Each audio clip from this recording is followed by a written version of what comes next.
Hello and welcome to my channel. I am the Mad Computer Scientist. If you are new here, please take a minute to like, comment, and subscribe. If you find this content useful, please share it out, and if you have any ideas for future content, please be sure to leave a comment below. Today we're going to discover Terrence Howard's bizarre war on basic math. Now, if you have seen the Joe Rogan Experience podcast episode with Terrence Howard, you'll have a good idea of what I'm talking about because this is the actor who has decided and spent a good portion of his career trying to prove to everyone that 1 times 1 equals 2.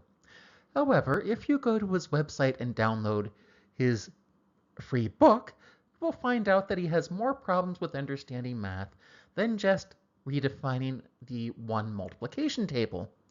Let's go into it a bit deeper, shall we? Our story begins about a decade ago when Terrence Howard brought out his new form of logic which he called teleology. Now, the most startling revelation from teleology is that 1 times 1 equals 2. Additional startling revelations from this new and exciting field of mathematics is that the square root of 2 is rational. If you are paying attention in some college proof classes, you might in fact know that it isn't, and there's a rather famous proof that the square root of 2 is irrational. He also tells us that the square root of 2 is a loop. Now, I'm not exactly sure what he means by a loop because that's not a mathematics term. It is a programming term, and as a programmer, we have another term for what he's done. It's called an infinite loop, and you try to avoid those. He also says that Platonic solids are obsolete. I'm not sure how basic shapes can be obsolete, but I'm sure he can enlighten us if we would just let him. And then he offers us some incoherent rambling about undiscovered geometries and magnetic fields. I'm sure if I knew anything about physics, I would be able to tell you exactly why they sound like gibberish, rather than just telling you they sound like gibberish to me.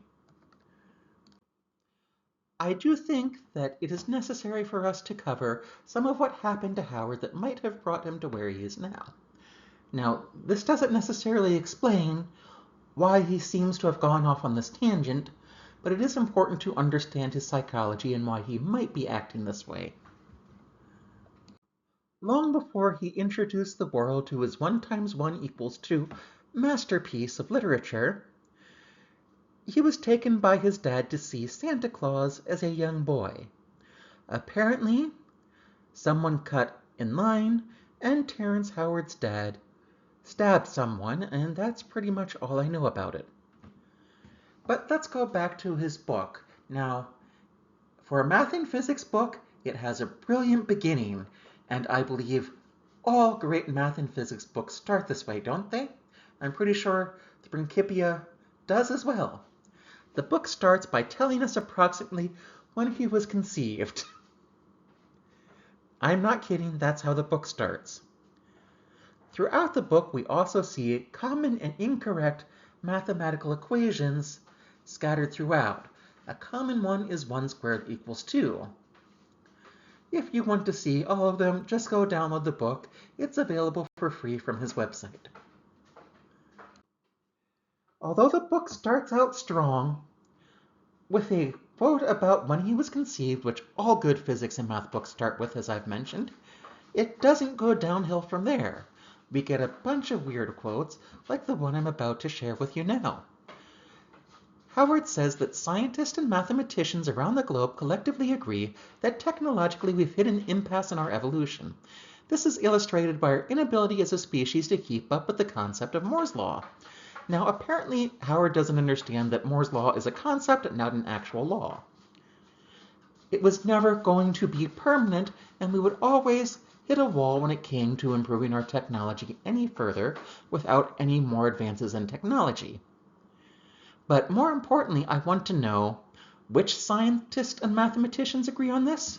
Where have they been published? Who are they? Do they have some books I can read? Can you link to any of their papers? No? Well, let's go on to the next slide. Not only do we get treated to weird quotes and bad math, we also occasionally get treated to some often good but irrelevant artwork like what I'm showing here. Right here we have a chessboard with the false equation written on it. Now, I'm not sure what the chessboard has to do with this. I think Howard is trying to tell us he's a genius. But the caption that this is the truth, this is the light, this is the wave does not help us at all here. I see no examples of a wave being demonstrated here, and it's hard to know what he means by the word wave here, even metaphorically. If you've seen my earlier video covering his 1 times 1 equals 2 proof and how it's incorrect, I'm going to hope you're not disappointed in me when I reveal the next thing here. I only addressed the math. I didn't even address the best parts, other than the fact that the proof actually does invoke the Anunnaki sky people. Something more math proofs should do, I think. Now, there are other interesting things he says, including his claim that he wants to audit math. Clearly, Mr. Howard has not given much thought to this particular demand of his, because the people most qualified to audit math are mathematicians, whom he seems to distrust. As part of his proof, he says, "In light of this exercise, I feel it is necessary for us to throw out false positives and erroneous results. 1 times 1 equaling 1 is an equation that predicts a negatively discharging universe without the ability to overcome the radiational expanse of magnetism, because 1 would have to have a negative discharge in order for it not to bond with the second one, and a universe made up of all discharging particles could never assemble into molecules and other more complex integrated systems that we experience every day." Now, if you don't know what any of that means, that makes at least 3 of us, I have a feeling. Now, this is simply a pure math equation. I'm not sure why he's trying to equate it to physics. Apparently he doesn't understand that 1 times 1 equals 1 is a mathematical abstraction. We can use math to model things in real life, but it is not those things. And to be fair, he's not the first person I've covered who does not understand this. Redeem Zoomer, who claims to have a degree in math and music, also made this mistake. Now we go back to the text of 1 times 1 equals 2, and we get the line, "You see, when 1 times 1 equals 1, it is implied that 50% of the potential will be lost at their initial contact of these numeric entities." I'm not sure what he's trying to get at here. I think he thinks 1 is physical somehow, which it just isn't. But let's go back over what multiplication is in math. Essentially, it means you have one group of 1. If I have 1 penny worth 1 cent, I don't multiply a penny times a penny. What I do is multiply 1 cent times 1, letting me know I have 1 cent. Howard takes a brief break from trying to revolutionize physics, mathematics, and engineering to give us some discourse on civil rights law as it applies to mathematics. He goes on to somehow equate the identity property to the Jim Crow laws, and let's see what he has to say about that. We read, "Were it not for the temporary hiding place that 1 times 1 equaling 1 has found behind the imaginary walls of the identity property, an imaginary fortress for any number wanting to break free from the laws governing the physics of our universe. All they have to do is claim sanctuary under the identity property, or should we say the false identity property, whose towering walls have never been breached. Why? Because they don't exist." Alright, he never explains how 1 times 1 equaling 1 brings about a legacy of injustice, so we're just going to have to continue worrying about that one. And we're going to have to get greater minds than Howard's to solve it. But the identity property is just something that applies to multiplication and addition. The identity element of multiplication is 1, because if you multiply anything times 1, you get that number. The identity element of addition is 0, because if you add 0 to anything, you get that number. That's all the identity property means. It's not a law of physics, Terrence. It's just a rule that's applied to math. An interesting conflation that occurs throughout this book, and occurs throughout all of his public appearance, is that Terrence Howard does not seem to understand that physicist, mathematician, and an engineer all have different professions. Someone else can explain the difference to him. We're focusing on the math here. We're going to start by explaining how he misunderstands Newton. He writes that how did we come to believe this notion that an action times an action equals a non-reaction? And how did it become the very cornerstone of mathematics? What would happen if the identity element were proven to be false? What would happen to the institutions that are precariously positioned upon its foundation if that cornerstone was to show signs of failure? Well, the first problem is you're conflating two different fields that have nothing to do with each other. While Newton was indeed a physicist and a mathematician, because he gave us real physics and helped invent calculus, he did not come up with the cornerstone of mathematics. And his famous statement, which is one of the laws of motion, is not a math rule, nor is 1 times 1 equals 1 the basic cornerstone of mathematics. Now, it is true that math subjects often have different fundamental theories. These can include the fundamental theorem of arithmetic, which states that all positive integers have unique prime factorization, and the fundamental theorem of algebra and the fundamental theorem of calculus. I'll leave the curious to look those two last theorems up because I don't remember them offhand. Not content to denigrate the memories of Pythagoras, Newton, and many other scientists that lived before the 20th century, Howard then goes on to tell a story about Einstein. It starts with him saying, "So I opened up the encyclopedia and began to read about Albert Einstein. He never once mentioned the square root of 2, although it is one of the most prolific values used in quantum mechanics. Yet I do recall Albert saying, 'Everything is relative,' which I understood as everything is related." Now, the first thing to note here, as I've already said, is that Einstein was not a mathematician. More importantly, Einstein initially opposed quantum mechanics. And even more importantly, is the square root of 2 is not used in a lot of different things and likely wasn't relative to the cosmic scales Albert Einstein was dealing with when coming up with his theories of special and general relativity. All right, now we're going to get into the thing I know you've all been waiting for. What was the origin of Terrence Howard's bizarre war against basic math? Well, apparently it started in the 3rd or 4th grade because it's not important enough for him to remember which grade it started in. Personally, after I read this story he tells us, I suspected that this argument was something that he had all through the later elementary school years and through junior high. But let's see what he has to say about that. When his teacher asked the class what was the square root of 4, well, that was when everyone else in the room raised their hands because the formula was then apparent to all. Therefore, the young man that answered that particular question didn't receive any bragging rights when the teacher said that the answer was the number 2. From that point, she tried to move on to the square root of a much larger number. I think it was 25, or was it 100? Anyway, my hand shot up like a rocket. When she called my name thinking that I was going to answer her question, to her chagrin, her star pupil, which I had been up until that point, hit her with a doozy. "What is the square root of the number 2, he asked. "Well, Terrence Howard, let me give you a hint. It's not 1. It is approximately 1.414. What you seem to be misunderstanding is that math is a language we use to describe reality based upon a set of rules and axioms that we came up with." Now, he goes on to say that the teacher was made uncomfortable by what he did, and he claims that at this moment he found his purpose. He unsurprisingly gave the incorrect answer that the square root of 2 was 1, if you're wondering. Now, at this point, he claims that the class started giggling at her for this response.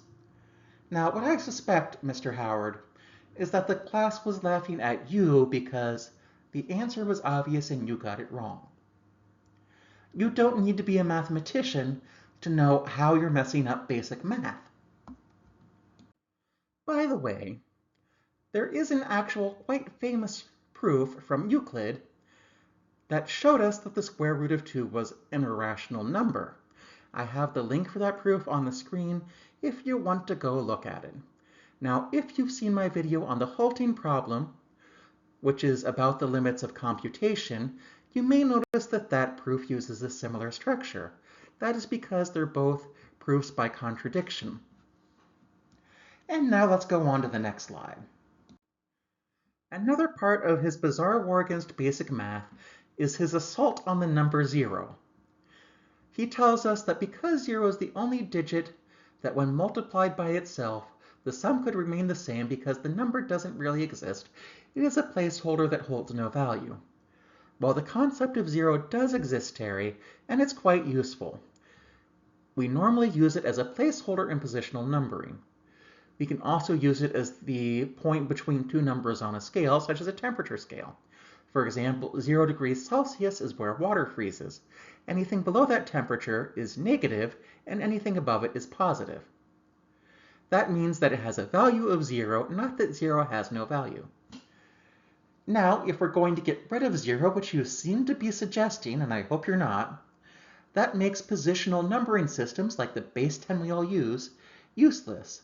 And by the way, without 0, try to do 1 plus 1 in base 2. That's 1 0 base 2, by the way, for those of you who didn't know. Without 0, we can't do binary. Moving on from his assault on the number 0, let's go on to his unimpressive square root of 2 loop. I'm going to put a link to another video explaining why it really isn't that impressive. Essentially, if you take the square root of any number, cube it, and divide it by the square root of that number squared, which is what he's doing, you're going to get that number. Now, there is one number this doesn't work for, and that's because you can't divide by 0. Now, loop is a term that is not used by mathematicians. It is used by programmers, computer scientists, and software engineers. If you are a math person, just think of for loops, a type of loop I'm going to mention, as a type of either summation symbol or the product loop. Now, loops do fall into 3 types as I mentioned. The for loop, which repeats a number of times that are set at the beginning of the loop, the repeat loop, which repeats until a condition is met, and the while loop, which repeats while a certain condition holds. It's a very useful thing in computer science, but the term doesn't exist in math. And by the way, computer scientists also call it iteration. It's the same thing. Now I think we can understand what led to Terrence Howard's war on basic math. That is that he got into a fight with his 4th grade teacher, or whatever it was, and he was unable to let it go after all of these years. Mr. Howard, there is nothing wrong with getting a math problem wrong. Even the best mathematicians get tons of math problems wrong. I remember once in a discrete math class I had to take, I spent 4 days on a proof by induction. I was so proud of what I had and thought I had the solution. Then I looked at what I was doing and realized my confirmation bias caused me to do the algebra incorrectly. I had to scrap everything I had. A lot of us, even if we don't like to, will usually muster up the humility to eventually admit we are wrong and then try to correct our mistakes. And the key to math generally is practice. What we don't do is try to redefine the math we're getting wrong. And more importantly, when I took calculus a couple semesters before I took the discrete math course, I do remember trying to correct my teacher on a few points, and there was only ever one I was right on, and that was just because he had forgotten to add a few extra zeros to a large number. Nothing major, nothing that would spoil the concept, but he was more annoyed about that when I was correcting him when he wasn't wrong. So what I'm asking for, Mr. Howard, is give up your bizarre vendetta. You're just wrong. If you want to continue with this passion and learn about the topics, there's nothing wrong with that. A lot of people go back to school later in life. You should actually, if you are interested in engineering and math, go study those topics. But it seems what you're more interested in is showing everyone that you don't know what you're talking about on podcasts. Alright, that's it for this video, everyone. This is actually a re-upload because something happened with the original audio. So remember, do the things I said at the beginning of the video, like, comment, and subscribe. Share this video out. And if you have ideas for additional content you would like to see me cover, leave a comment below. Now go out and write some code.